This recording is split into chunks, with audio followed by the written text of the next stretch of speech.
yang pihak baik itu pemohon maupun termohon itu adalah sudah sesuai dengan apa yang didalilkan oleh masing-masing. Demikian yang mulia. Oke. Saudara ahli, yang saya tanya pada ahli, sesuai kemampuan ahli ya, sampaikan apa adanya. Saya tanya kepada ahli, untuk mentersangkakan orang tersebut harus sesuai identitasnya tidak? Mohon izin yang mulia, tadi sudah saya jawab yang mulia. Jangan, mohon izin. Sebentar Pak. Sebentar. Izinkan saya juga punya hak untuk memberikan penjelasan ya, bahwa apa yang tadi saya sampaikan, saya berpendapat dan saya dari awal sampai akhir insya Allah berpendapat sama, bahwa penetapan tersangka itu hanya boleh dilakukan oleh penyidik dengan mendasarkan pada 2 alat bukti. Itu saja jawaban saya. Contoh, saya contohkan sama ahli ya. Oke, alat buktinya ijazah sama keterangan saksi. Apakah perlu nggak ada sidik jari yang mengatakan di barang yang kasus pembunuhan tersebut? Bagaimana menurut ahli? Mohon izin yang mulia, alat buktinya berupa apa? Yang penting selama memenuhi kualifikasi 184 ayat 1 KUHP huruf A, B, C, 2 dari itu, maka itu adalah sah secara hukum. Saya bertanya di saudara, mau izin mulia ya, saudara ahli. Jadi gini ahli, saya mau menyampaikan, kita mendudukan persoalan ini ya sebenarnya. Yang terjadi sebenarnya bagaimana?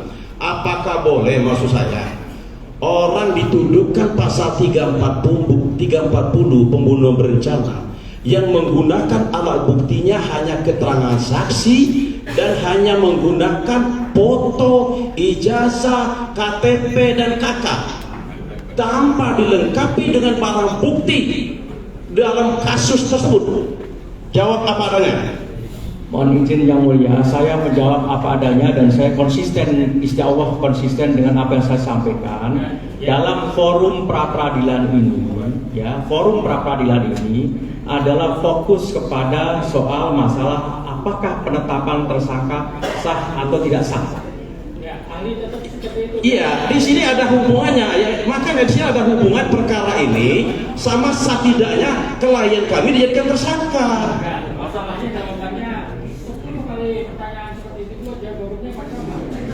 Baik, terima kasih mulia. Saya terus aja sebab saya terus. Oke, siap ya mulia, siap mulia.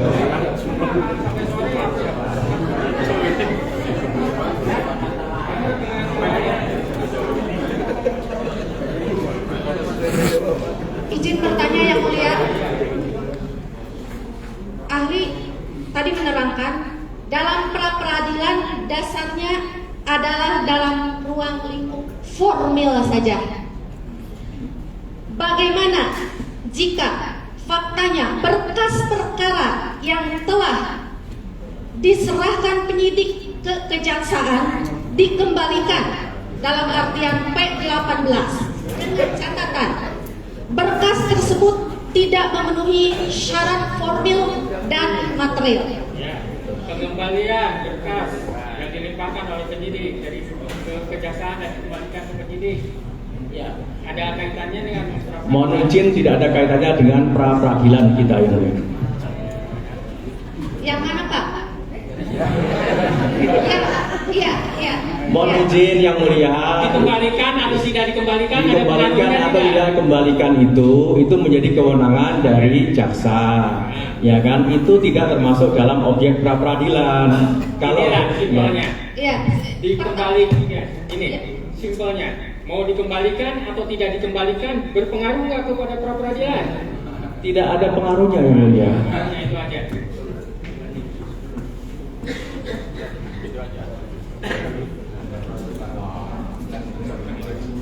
Mohon maaf, mulia, kami berdiri.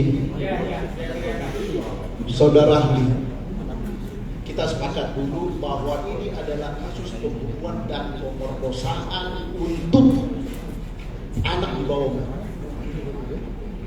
Oke, kita sepakat dulu. Saya jadi penyidik cukup lama dan nanti yang melakukan investigasi tentang Peggy Setiawan. karena sesuai perintah daripada ketua tim. Yang perlu saya tanyakan kepada ahli, ini kasus pembunuhan dan pemerkosaan. Apa sih yang perlu dilakukan penyidik terlebih dahulu terhadap korban ini supaya maju nanti kepada administrasi yang tadi kalian perbincangkan, ini sah, ini tidak. Apa yang perlu dilakukan oleh penyidik itu? Bapak kan ahli pidana. Itu yang pertama saya tanya. Apa yang perlu dilakukan penyidik itu terhadap kasus ini, TKP ini, korban ini? Terlebih dahulu apa?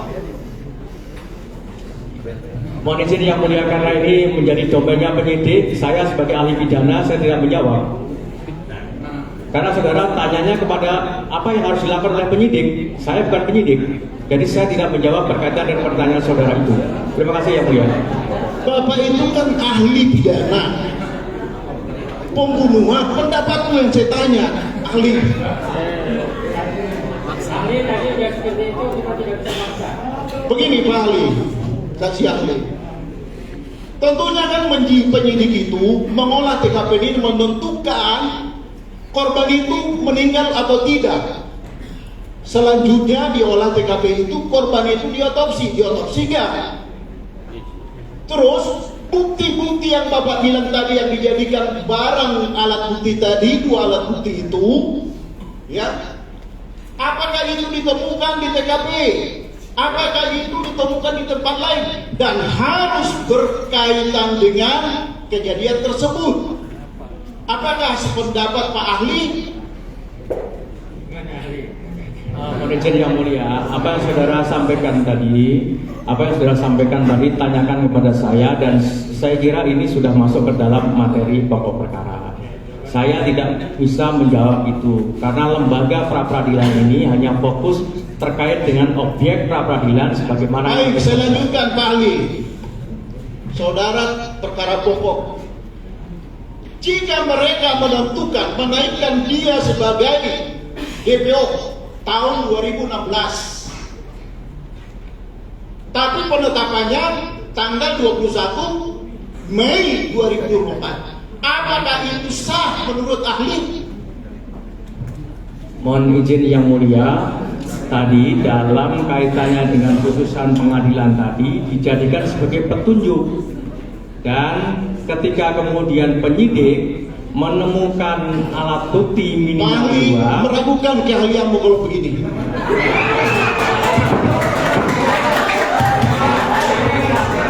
Izin yang mulia, saya luruskan dulu. Ya, pokoknya dalam forum ini tidak ada kesimpulan-kesimpulan. Kita juga harus menghargai ahli. Sependapat atau tidak sependapat dengan ahli, baik ahli yang kemarin maupun ahli yang sekarang, kita harus menghormati pendapatnya. Kita atau tidak suka silakan keluar dalam kesimpulan masing-masing ya. Nggak bisa kita aja. Silakan. Kalau ada pertanyaan, Mohon izin yang mulia, mohon izin. Ya. Kalau boleh kami memohon kepada yang mulia, mohon untuk diperintahkan kepada ahli untuk melakukan atau memberikan jawaban yang independen. Jangan sampai ditanya oleh pemohon memberikan jawaban yang memuaskan. Kalau misalnya pemohon ditanya oleh pemohon selalu bilang sudah dijelaskan. Padahal sudah disebut. Tidak jelas semuanya. Mohon izin yang mulia. Ini ahli ini memang aturan main dari persidangan. Makanya kalau nanti dalam analisa para pihak, ahli misalnya ahli yang sekarang, ahli yang kemarin, dianggap tidak berkaitan, ini poinnya ini, melakukan ini, atau saling bertentangan, itu yang ketika. Baik yang mulia, kami lanjutkan pertanyaan kepada ahli. Sama-sama, menurut saudara saksi ahli yang kemarin oke, menurut ini saksi ahli yang sekarang oke, nah itu versinya masing-masing. Ahli dengan pertanyaan. Baik, Pak ahli tadi mengatakan bahwa putusan pengadilan adalah DPO sebagai petunjuk. Peggy Setiawan pada saat kejadian TKP di Cirebon berada di Bandung dengan saksi-saksi yang sudah didengar keterangannya di persidangan ini. Apakah penetapan tersangka dan dijadikan dia dan dilakukan penahanan itu sah atau tidak? Jadi yang mulia, saya kembali menegaskan bahwa dalam penetapan tersangka yang penting dasarnya adalah minimal 2 alat bukti, Bapak. Selama penyidik menemukan minimal 2 alat bukti, maka hal tersebut bisa dijadikan sebagai dasar penetapan tersangka. Demikian yang mulia. Ahli harusnya dijawab tadi, tidak sah. Ada pertanyaan yang lain karena akan jawab. Pak ahli, kami tanya satu lagi.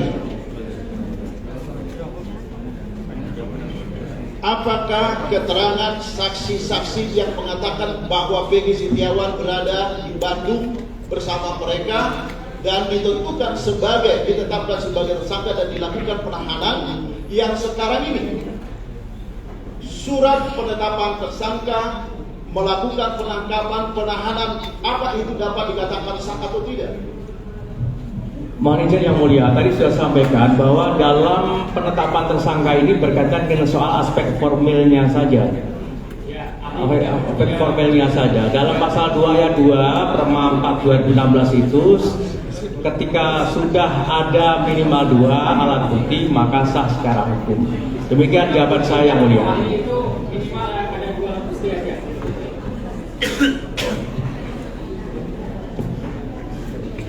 Masih ada atau sudah cukup?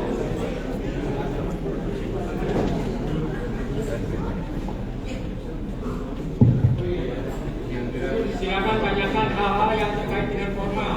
Karena ahli akan menjawabnya yang formal.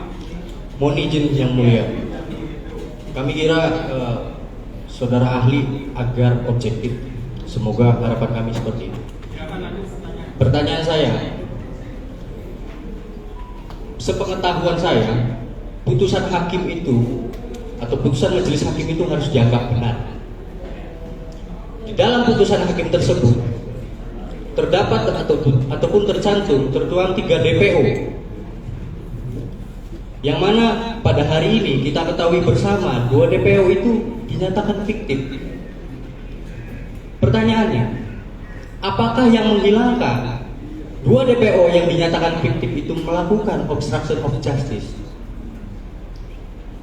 Mohon untuk dijawab ahli. Ahli itu terkait dengan pra-peradilan juga.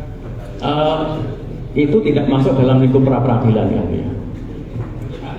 Yang saudara tanyakan tidak masuk dalam lingkup pra-peradilan. Mohon ahli untuk menjawab secara ataupun perspektif menurut hukum pidana maupun hukum acara pidana sesuai dengan keahlian ahli. Mohon izin yang mulia, saya sudah menjawab dan saya sampaikan, saya hadir di sini, saya independen, saya tadi juga disumpah, saya tidak berpihak kepada siapapun. Yang saya pahami di dalam norma yang ada dalam peraturan perundang-undangan maupun yang ada dalam teori-teori atau asas-asas tadi sudah saya sampaikan secara tegas. Saya tidak dipengaruhi oleh siapapun hadir dalam ruangan sidang yang mulia. Mohon izin yang mulia, saya tidak merasa menuduh ahli seperti itu. Jadi mohon ahli tidak berasumsi seperti itu. Sebentar. Tadi jawabannya sudah seperti itu. Makanya kalau saya itu biasanya kalau bertanya, kalau saya bertanya misalnya ke ahli, kadang-kadang saya tahu apa yang saya tanyakan itu dan saya tahu jawabannya, tiba-tiba tidak cocok dengan apa yang di hati saya.